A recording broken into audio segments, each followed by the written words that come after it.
আসসালামু আলাইকুম, welcome to my channel. অনেক দিন পরে চলে এসেছি আরও একটি নতুন ব্লগ নিয়ে। আশা করি সবাই ভালো আছেন, আমরাও আল্লাহর রহমতে ভালো আছি।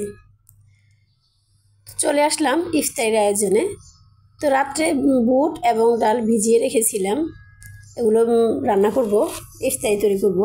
তো আমার হাজব্যান্ড দুপুরবেলা আবার মোবাইলে ফোন করে জানিয়ে দিয়েছিল যে উনি আজকে এগুলো খাবে না ইফতারিতে, যেন পোলাও, রোস্ট আর গরুর মাংস দিয়ে ডাল রান্না করা হয়।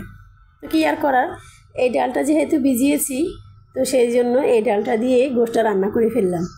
আর গরুর গোশ দিয়ে বুটের ডাল কিন্তু খেতে অসাধারণ হয়।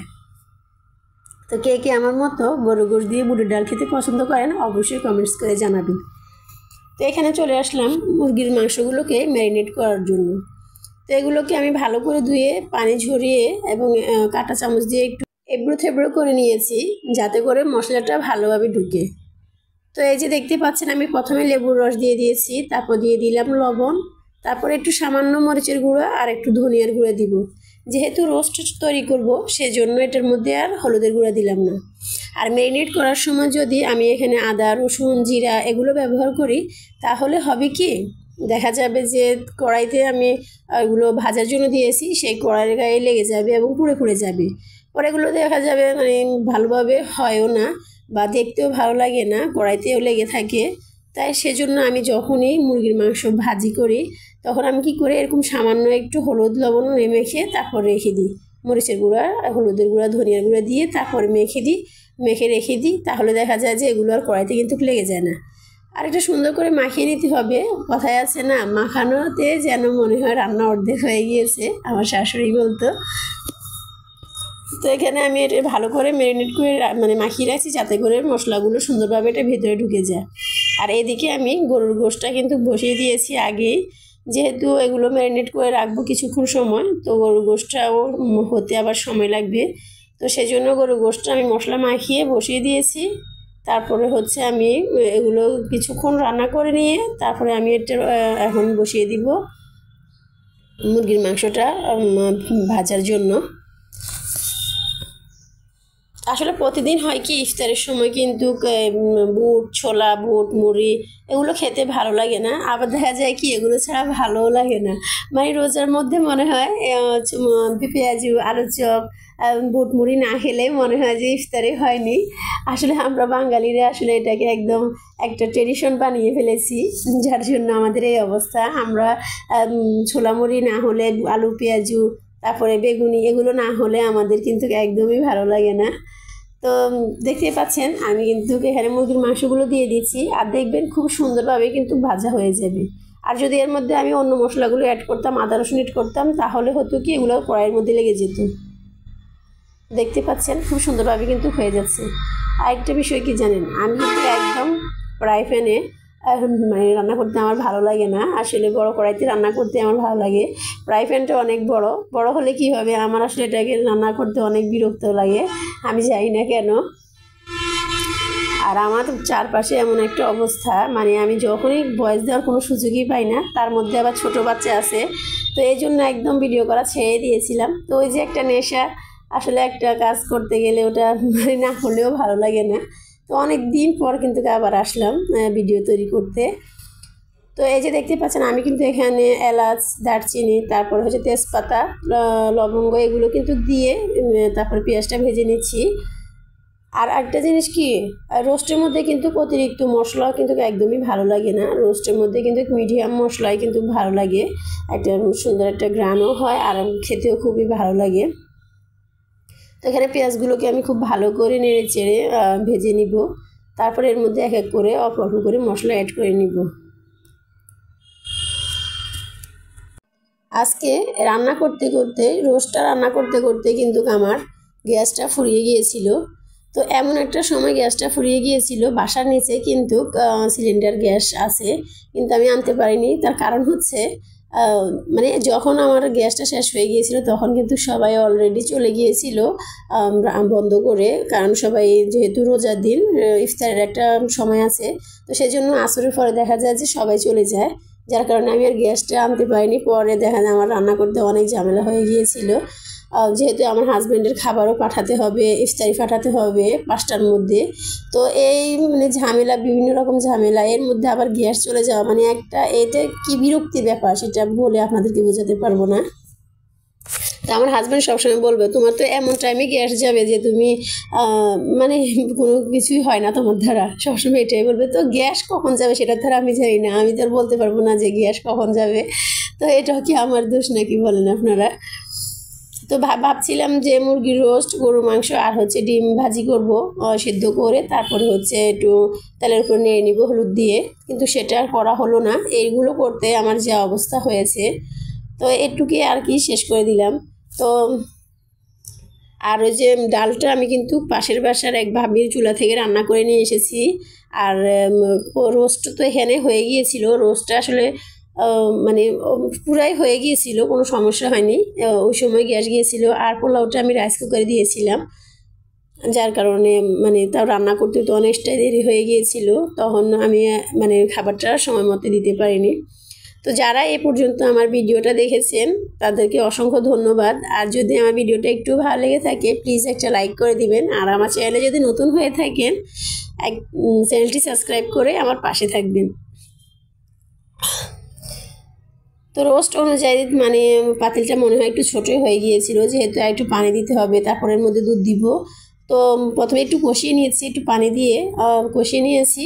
তারপরে হচ্ছে আমি এগুলোকে কষানো শেষ হলে এর মধ্যে আমি হচ্ছে দুধ অ্যাড করে দিব। এর মধ্যে আরেকটা কথা বলিনি, সেটা হচ্ছে কি, আমার এই যে তেলে মানে যে ফ্রাই প্যানটা, এই ফ্রাই প্যানটার যে ঢাকনাটা ছিল, এই ঢাকনাগুলো কিন্তু সহজে ভাঙে না, কিন্তু বিধির বাম আসলে আমার ছোট ছেলে কয়েকবারে ফেলেছে ওটাকে, পরে শেষ পর্যন্ত একদম ডাইনিং টেবিলের উপর থেকে একদম নিচে ফেলে দিয়েছিল, যার কারণে একদম ভেঙে গুঁড়ো গুঁড়ো হয়ে গিয়েছে। আসলে এই ঢাকনাটা আমার সব কড়াইয়ের মুখে মানে সুন্দরভাবে লাগতো, বড় বড় যে কড়াইগুলো ছিল সে কড়াইয়ের মুখে। আর এখানে আমি এই যে এখানে হচ্ছে কিশমিশ আর হচ্ছে বাদাম বাটা দিয়ে দিয়েছি, দুধ দিয়ে দিয়েছি। তো এখন কি করব, একটা স্টিলের মানে সিলভারের ঢাকনা আছে, সেটা আবার ওই সব বড় পাতিলের মুখে লাগে, তো ওটা দিয়ে কাজ সেরে নিই। সব পাতিলের মুখে ওই সিলভারের ঢাকনাটা আমি মানে ব্যবহার করি। তো দেখতে পাচ্ছেন আমি এখানে দুধ আর হচ্ছে বাদাম বাটা দিয়ে দিয়েছি, আর এখানে একটু সামান্য মিষ্টি মানে চিনি অ্যাড করব। কারণ কি, আমার বাচ্চারা আবার একটু মিষ্টি মিষ্টি খেতে পছন্দ করে, ওরা আবার রোস্টটা একটু মিষ্টি মিষ্টি হলে ওরা খুবই পছন্দ করে। তো এখানে আমি হচ্ছে দিয়ে দিয়েছি জিরা গুঁড়া, আর অল্প পরিমাণে আমি গরম মশলা গুঁড়া দিয়ে দিব, কারণ যেহেতু আমি এখানে আস্ত মশলা ব্যবহার করেছি। তো আর এর যদি বেশি গরম মশলা ব্যবহার করি তাহলে কিন্তু একদমই খাবারের মানে গন্ধটার পরিবর্তন হয়ে যাবে, ঘ্রাণ পরিবর্তন হয়ে যাবে, এবং খেতেও ভালো লাগবে না। তার কারণে আমি অল্প অল্প করে গরম মশলা ব্যবহার করেছি গুঁড়ো। তো রোস্টটা কিন্তু খেতে অসাধারণ হয়েছিল, আমি যেভাবে রান্না করেছি আপনারা চাইলে কিন্তু কীভাবে রান্না করতে পারেন, দেখবেন খেতে কিন্তু অসাধারণ হয়। আর যারা একটু ঝাল খেতে পছন্দ করে তারা চাইলে কিন্তু একটু মরিচের গুঁড়ো ব্যবহার করতে পারে। মরিচের গুঁড়ো ব্যবহার করলে কালারের পরিবর্তন হয় না, কিন্তু আপনার ঝালটা হয় আর কি। আর তো এগুলো করে এখন আমি ঢাকনা দিয়ে দিয়েছি। আর এদিকে আমি প্রেশার কুকারের ঢাকনাটা খুলে এর মধ্যে আমি ডালগুলো দিয়ে দিব। তো ডালগুলো আমি ভিজিয়েছিলাম বড়া বানানোর জন্য, মানে পেঁয়াজু। তো আমি দেখা যায় একসময় এক ডাল দিয়ে পেঁয়াজু বানাই, কারণ পেঁয়াজু তো সবসময় খাওয়া হয় না, শুধু রমজান ছাড়া বা মাঝে মধ্যে হঠাৎ মোটাতে খাওয়া হয়। তো এই জন্য দেখি কোনটার স্বাদ কীরকম, একদিন মসুরের ডাল, একদিন খেসারির ডাল, একদিন বুটের ডাল, এরকম দিয়ে দিয়ে আর কি রান্না করি, মানে পেঁয়াজু ভাজি। তো এখানে যেহেতু আমি গোশের মধ্যে আগে সব মশলা দিয়ে দিয়েছি, তো এখন কিন্তু আমি অল্প অল্প করে মশলা দিব, সব মশলাই দিব কিন্তু অল্প পরিমাণে দিব। তো এখানে দেখছেন আমি টমেটো দিয়েছি, পেঁয়াজ দিয়েছি, কাঁচামরিচ দিচ্ছি। আর কাঁচামরিচগুলো কিন্তু প্রচুর পরিমাণে ঝাল, যার কারণে আমি অল্প কাঁচামরিচ দিয়েছি, কারণ হচ্ছে আগে আমি গোশের মধ্যে মরিচের গুঁড়ো দিয়ে দিয়েছিলাম। তো আর এখানে 4টা কাঁচামরিচের একটু কেটে মুখটা একটু কেটে আমি হচ্ছে রোস্টের মধ্যে দিয়ে দিচ্ছি। যাতে একটু ঝাল ঝাল যে ভাবটা হয়, ঝাল হলে হবে, না হলে না হবে, একটু গ্রান তো আসবে কাঁচামরিচের, সেই জন্য আমি আর কি দিয়ে দিলাম। কারণ ঝাল দেওয়ার প্রয়োজনীয়তা একটা, আমার বাচ্চারা তো একটা ঝাল খেতে পছন্দ করে না, ওরা রোস্ট মিষ্টি মিষ্টি খেতে পছন্দ করে। তো কার কার বাচ্চারা এরকম মিষ্টি রোস্ট খেতে পছন্দ করে অবশ্যই কমেন্টস করে জানাবেন।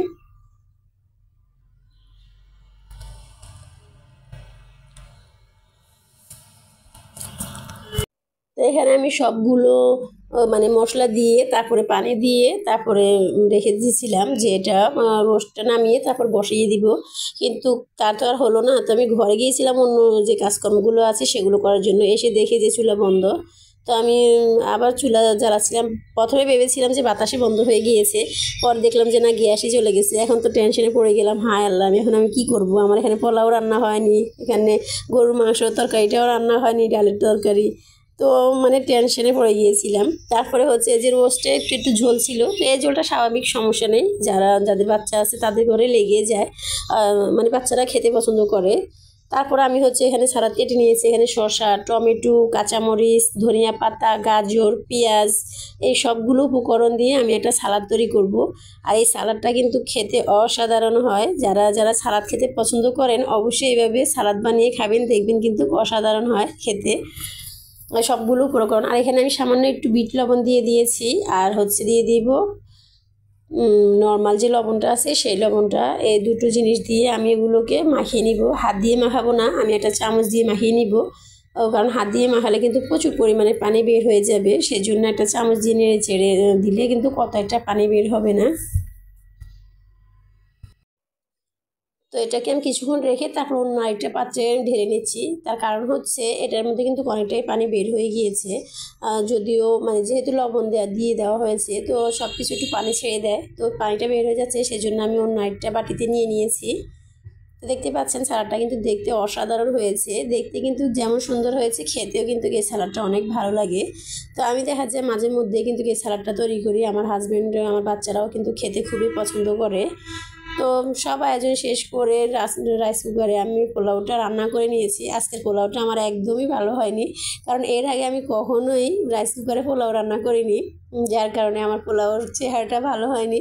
কিন্তু না হলে অন্য সময় আমার মানে পোলাও খুবই সুন্দর হয়, নিজের প্রশংসা নিজেই করছি। আসলে আমার পোলাও রান্নাটা আমার মায়ের কাছ থেকে শেখা, আমার মা খুব সুন্দর করে পোলাও রান্না করে, তো আমার মা আমাকে শিখিয়ে দিয়েছিল, যার কারণে আমিও খুব সুন্দর করে পোলাওটা রান্না করতে পারি। কিন্তু আজকে আমার পোলাওটা একদমই ভালো হয়নি। আর এখানে এই যে দেখতে পাচ্ছেন ইফতারের জন্য আমরা সব কিছু গুছিয়ে নিয়েছি।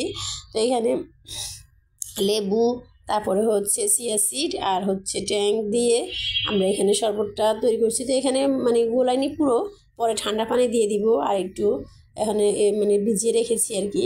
আর এই যে এগুলো হচ্ছে আমাদের ইফতার আয়োজন। তারপরে ভাবলাম যে ইফতারের সময় হয়ে গিয়েছে, এখন হচ্ছে এগুলা প্লেটে প্লেটে বেয়ে নিই। আর আজকে আমি যে প্লেটগুলোতে বাড়ছি এই সবগুলো প্লেট কিন্তু আমার ছেলে মেয়েরা প্রাইজ হিসেবে এনেছে। তো সবসময় কাঁচের জিনিস ব্যবহার করা হয় না, তার কারণ হচ্ছে যেহেতু ঘরে ছোট বাচ্চা আছে, দেখা যায় যে মানে ভেঙে ফেলে। আমার অর্ধেক জিনিস কিন্তু এরকম ছোট বাচ্চারা ভাঙতে ভাঙতে আমার ঘরে এখন প্রায় মানে কাঁচের জিনিস শূন্য হয়ে গিয়েছে। তো যে কটুকু আছে মানে আমি এগুলোকে এখন আর বের করি না, যে ওরা বড় হোক তখন আস্তে আস্তে সব কিছু বের করব। তো আজকের আয়োজন এই পর্যন্তই। ভিডিওটি ভালো লেগে থাকলে অবশ্যই একটা লাইক দিবেন। সবাই ভালো থাকবেন, সুস্থ থাকবেন, আর আমাদের জন্য দোয়া করবেন। আল্লাহ হাফেজ, আসসালামু আলাইকুম।